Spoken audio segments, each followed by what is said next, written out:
तो आज मैं जिस मूवी का एक्सप्लेनेशन करने वाला हूँ वो जापानीज हॉरर मूवी है और सच में ये मूवी बहुत ही ज्यादा खतरनाक है, जिसमें 6 हाई स्कूल में पढ़ने वाले बच्चे एक मर्डर के टाइम लूप में फंस जाते हैं और अगर उन्होंने इस कर्ज को तोड़ने का रास्ता नहीं ढूंढा तो हमेशा के लिए उनका नाम निशान मिट जाएगा। तो इस एक्सप्लेनेशन में हम देखेंगे कि वो श्राप से मुक्ति पाएंगे या नहीं। Then without waste our time हम एक्सप्लेनेशन स्टार्ट करते हैं। मूवी के स्टार्टिंग में हम एक घने जंगल का सीन देखते हैं कि तभी एक छोटी लड़की एक डॉल लेकर किसी से बचकर भाग रही होती है और तभी उस आदमी को भी देखते हैं जो उस छोटी बच्ची के पीछे पड़ा था और उसके हाथ में खून से सनी कुल्हाड़ी होती है। वो बच्ची भागकर एक घर में छुप जाती है पर वो अनजान आदमी उसे ढूंढ लेता है और अपनी कुल्हाड़ी से उसके शरीर के टुकड़े टुकड़े कर देता है। फिर अगले सीन में हम एक लड़की को देखते हैं जिसका नाम असूका है। वो अभी अभी सोकर उठी है और ब्रेकफास्ट करके अपने स्कूल जा रही होती है। दरअसल असूका का कोई भी फ्रेंड नहीं था, वो एकदम अकेली रहती है और लोग उसके साथ अच्छा बर्ताव भी नहीं करते थे। फिर असूका रास्ते में एक बिल्ली को देखती है पर थोड़ी देर बाद उस बिल्ली का एक्सीडेंट हो जाता है और वो मर जाती है। अब ये देखकर असूका और बगल में खड़े बाकी स्टूडेंट्स हैरान हो जाते हैं। फिर क्लास का सीन दिखाया जाता है। क्लास में कुछ बैड बॉयज एक शोटा नाम के लड़के को तंग कर रहे होते हैं पर क्लास मॉनिटर री और तकाइरो उन बैड बॉयज को डांट कर चुप करा देते हैं। वो बैड बॉयज शोटा पर फेस्टिवल मनी चुराने का आरोप लगा रहे थे। अब लंच टाइम होता है। असूका का कोई भी फ्रेंड नहीं था और वो घर के बने पकोड़े लाई होती है तो उसे वहाँ क्लास में खाने में ऑड लगता है, इसलिए वो बाहर ग्राउंड में खाने चली जाती है। पर तभी उसे एक टनल में कई सारे खून से सने हाथ दिखाई देते हैं, लेकिन तभी कुछ मजदूर वहाँ आते हैं जिसके बाद असूका टनल में देखती है तो वहाँ पर कुछ भी नहीं होता। वापस लौटते समय उसे एक लड़का दिखाई देता है जो कि किसी चीज को दफना रहा होता है पर तभी एक तेज हवा चलती है जिससे पीछे रखा है गमला गिर जाता है और लड़का भी वहाँ से चला जाता है। असूका वहीं खड़ी थी, तभी उसे पीछे एक लड़की की आवाज आती है जो कहती है प्लीज मेरी मदद करो मेरे बॉडी पार्ट्स ढूंढने में। पर जब असूका पलट कर देखती है तो वो गायब हो जाती है। असूका को लगता है कि शायद ये उसका वहम है। वेल अब हम तकाइरो को देखते हैं जो कि अकेला वीडियो गेम खेल रहा था। फिर शोटा को देखते हैं जिसका सब मजाक उड़ा रहे थे, जिसके बाद शोटा खुद को अकेला महसूस कर रहा था। इसके बाद हम री को देखते हैं जो कि ग्रुप के साथ खाना खा रही होती है पर तभी एक लड़की सभी की सेल्फी क्लिक करती है पर री की फोटो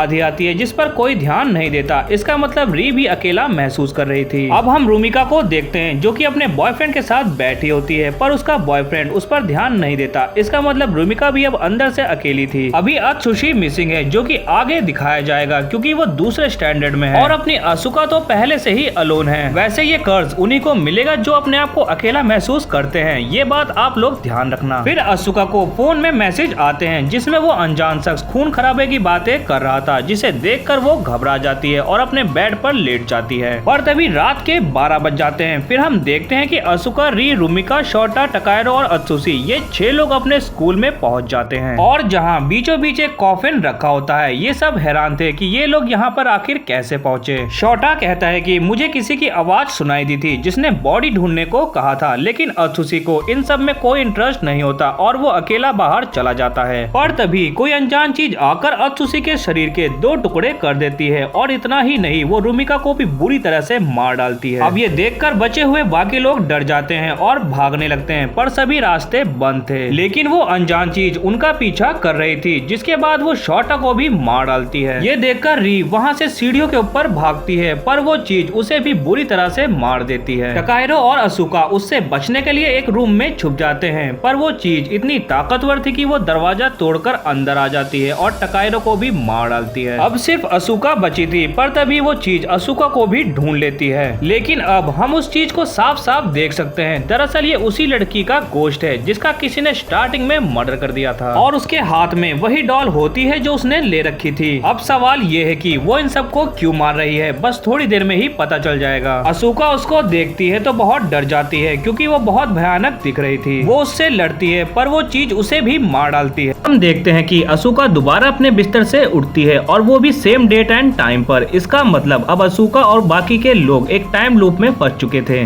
अब असूका की मॉम वही लंच पैक करती है जो उसने कल किया था, यानी पकोड़े, और कल की तरह ही उस कैट का एक्सीडेंट हो जाता है। इतना ही नहीं, जो बैड बॉय शोटा को परेशान कर रहे थे वही चीज दोबारा से हो रही थी। असूका हैरान थी क्योंकि ये सब उसके साथ बीते कल में हुआ था। तभी तकाइरो भागकर शोटा के पास आता है और उससे बॉडी सर्च के बारे में पूछता है, मतलब जो कुछ भी कल रात इनके साथ हुआ वो सच था। अब ये सब लोग श्रापित हो चुके थे जब तक ये लोग उस छोटी बच्ची के बॉडी पार्ट्स ढूंढकर उस कॉफिन में नहीं रख देते तब तक उनके साथ ऐसा रोज होगा। अगले सीन में फिर से रात के 12 बजे ये 6 लोग वहीं कॉफिन वाले रूम में पहुंच जाते हैं और पार्ट्स ढूंढने का डिसाइड करते हैं क्योंकि उनके पास अब कोई दूसरा रास्ता नहीं था। तकाइरो और असुका फिर एक साथ बॉडी पार्ट्स को ढूंढ रहे होते हैं। फिर वो लोग एक रूम में पहुंचते हैं जो कि बंद था और वहां पर बॉडी पार्ट्स को ढूंढने लगते हैं। पर तभी असुका को कटा हुआ हाथ मिलता है जो कि फिश टैंक में रखा हुआ था, लेकिन तभी वो रेड पर्सन आ जाती है। वो लोग उस लड़की के गोश्त को रेड पर्सन ही बुलाते हैं और वो रेड पर्सन तकाइरो को मार डालती है। शोटा घबराकर एक अलमारी में छुपा होता है पर वो रेड पर्सन अलमारी सहित शोटा को सीढ़ियों से नीचे गिरा देती है और उसे भी मार डालती है। असुका कटा हुआ हाथ लेकर आ रही होती है पर रेड पर्सन को देखकर रूमिका शटर बंद कर देती है, लेकिन वो रेड पर्सन शटर तोड़कर रूमिका और री को मार डालती है। पर असुका उस कटे हुए हाथ को उस कॉफिन में लगा देती है, लेकिन वो रेड पर्सन उसे भी मार देती है। जिसके बाद अगले दिन वो सभी लोग उस कैट का एक्सीडेंट होने से बचा लेते हैं और जो बैड बॉयज मनी चुराकर शोटा के डेस्क में रख रहे थे उन्हें भी पकड़ लेते हैं। मतलब वो शोटा को चोरी के इल्जाम में बार बार फंसा रहे थे। वेल अब इन सब चीजों से इन सब में अच्छी दोस्ती हो जाती है क्योंकि वो लोग अब टीम वर्क की तरह काम कर रहे थे। अगले सीन में ये लोग रेड पर्सन से बचने के लिए एक पूल में छुपे होते हैं, लेकिन वो रेड पर्सन पूल में आकर तीनों को मार डालती है। नेक्स्ट सीन में शोटा एक न्यूज़पेपर में उस लड़की की मर्डर न्यूज दिखाता है कि किसी अनजान शख्स ने उस लड़की को मार डाला था और वहीं उसी के घर से उस कर्ज की शुरुआत हुई। फिर शोटा पूरे स्कूल कैंपस का मैप लाता है और जहाँ जहाँ बॉडी पार्ट्स मिले वहाँ राइट और जहाँ जहाँ नहीं मिले वहाँ रॉन्ग निशान लगाने को बोलता है। फिर वो लोग एक टीम बनाकर बॉडी पार्ट्स ढूंढने लगते हैं और उन्हें बहुत सारे बॉडी पार्ट्स भी मिलते हैं और इसमें मैप ने उनकी बहुत मदद की, पर वो रेड पर्सन उतनी ही बेरहमी से उन्हें मारती भी जा रही थी। पर अत्सुशी उनकी इस काम में कोई भी मदद नहीं करता और छत पर आराम से लेटा होता है। इन्होंने काफी जगह बॉडी पार्ट्स ढूंढकर मैप में निशान लगा लिए थे, बस अब कुछ ही जगहें बची हुई थी। अब सभी लोग असुका का लंच मिलकर खा रहे होते हैं, जो असुका पहले अकेले खाने में भी शर्माती थी। ये लोग लाइब्रेरी में शोर मचा रहे होते हैं, तभी वहाँ का इंचार्ज आकर उनसे कुछ पूछता है, जिस पर रूमिका कहती है कि हम बॉडी पार्ट्स को ढूंढ रहे हैं। इस पर उस इंचार्ज का ऐसा रिएक्शन था जैसे कि वो कुछ जानता है और इस बात को असुका नोटिस कर लेती है। नेक्स्ट सीन में रेड पर्सन सभी को मार रहा होता है और ये सब चीजें अत्सुशी छत पर वॉकी टॉकी में सुन रहा होता है क्योंकि वो किसी की मदद नहीं करता, लेकिन अब अत्सुशी सभी की मदद करने के लिए तैयार हो जाता है और तकाइरो के हाथ से बॉडी का लेग लेकर कॉफिन में लगा देता है। अब बस सर ही लगाना बाकी था और इसके बाद ये कर्ज खत्म हो जाएगा। नेक्स्ट सीन में सभी लोग बीच पर एंजॉय करने के लिए जाते हैं और तकाइरो असुका को सॉरी बोलता है क्योंकि पहले से जानते हुए भी उसने उसे इग्नोर किया। फिर कुछ लोग री और रूमिका को छेड़ रहे होते हैं, जिसके बाद सभी की आपस में लड़ाई हो जाती है। पर इसके बाद भी वो अब खुश थे क्योंकि वो लोग अब अकेला महसूस नहीं करते थे और एक दूसरे के बहुत अच्छे दोस्त बन चुके थे। अगले सीन में ये लोग उसी घर में जाते हैं जहाँ उसी छोटी बच्ची का मर्डर हुआ था और इस घर के बारे में उन्हें न्यूज़पेपर से पता चला था। उन्हें वहाँ दीवार के पीछे वही डॉल मिलती है जो उस लड़की ने ले रखी थी और उस डॉल का नाम एमिली होता है। तभी अचानक से दरवाजा बंद होता है और वहाँ उन्हें उस लड़की का भूत दिखाई देता है और एमिली डॉल गायब हो जाती है, जिसे देखकर सभी लोग डर जाते हैं और भागकर घर से बाहर निकल जाते हैं। अब सिर्फ उस लड़की का हेड ढूंढना बाकी था, लेकिन इस बार वो रेड पर्सन एमिली डॉल के साथ कंबाइन होकर बड़े मॉन्स्टर में बदल जाती है और धीरे धीरे सबको मारने लगती है। तकाइरो मसाल जलाता है पर वो मॉन्स्टर तकाइरो को पकड़ लेता है और उसे खाने ही वाला होता है, लेकिन तकाइरो उसके मुंह में आग लगा देता है और वो मॉन्स्टर तकाइरो को फिर भी मार डालता है। फिर इसके बाद वो मॉन्स्टर री को जिंदा खा जाता है। ये देखकर असुका वहाँ से भाग जाती है और छत की दीवार पर खड़ी हो जाती है, लेकिन वो मॉन्स्टर वहाँ भी आ जाता है। उससे बचने के लिए असुका पीछे हटती है पर वो छत से नीचे गिर जाती है और इसके बाद उसकी नींद खुल जाती है और अब उस कैट का फिर से एक्सीडेंट हो चुका था। क्लास में उन्हें पता चलता है कि कोई री को नहीं जानता। फिर असुका बताती है कि कल रात मॉन्स्टर ने री को खा लिया था। अब इसका मतलब वो मॉन्स्टर जिसको भी खा जाएगा उसकी आइडेंटिटी हमेशा के लिए मिट जाएगी, इसलिए री को पूरी क्लास में कोई भी नहीं जानता। अब इस बात से सभी लोग डर जाते हैं। असुका फिर उस लाइब्रेरियन के पास जाती है और उससे बॉडी सर्च के बारे में पूछती है क्योंकि इनसे पहले वो भी श्राप के लूप में फंस चुका था। लाइब्रेरियन बताता है कि एक बार पूरी बॉडी मिलने के बाद तुम सभी एक दूसरे के बारे में भूल जाओगे और तुम्हें कुछ भी याद नहीं रहेगा। अब इससे असुका उदास हो जाती है क्योंकि वो फिर से अकेली हो जाएगी और अगर आज रात वो मॉन्स्टर इन्हें खा गया तो हमेशा के लिए इनकी आइडेंटिटी मिट जाएगी। नेक्स्ट सीन में तकाइरो असुका से कहता है कि मैं तुम्हारी रक्षा करूंगा। फिर तकाइरो असुका को गले लगाता है और उसे एक क्लिप देता है और कहता है कि अगर हम एक दूसरे को भूल भी गए तो मैं तुम्हें ढूंढ लूंगा। और फिर तकाइरो असुका को लिप किस करता है क्योंकि वो उससे प्यार करने लगा था। असुका बताती है कि उस छोटी बच्ची का सर उस डॉल के अंदर है क्योंकि जब मैं पूल में थी तब मैंने देखा था। फिर सभी लोग उस मॉन्स्टर को पकड़ने के लिए जाल बिछाते हैं और ये सब उन्हें 12 बजे से पहले करना था। अब हमें ये भी पता चलता है कि ये श्राप उन्हें इसलिए मिला क्योंकि वो सभी लाइफ में अकेले पड़ चुके थे और इस श्राप ने उन्हें एकजुट होकर लड़ना सिखा दिया। अब रात में वो मॉन्स्टर फिर से आ जाता है और सभी को मारने लगता है, जिसके बाद वो शोटा को खा जाता है। वो मॉन्स्टर इन पर भारी पड़ रहा था। फिर ये लोग प्लान के मुताबिक उसे जंजीरों में बांध लेते हैं, लेकिन वो मॉन्स्टर अत्सुशी को भी खा जाता है। अब सिर्फ 2 लोगों की टाइमलाइन ही बची हुई थी।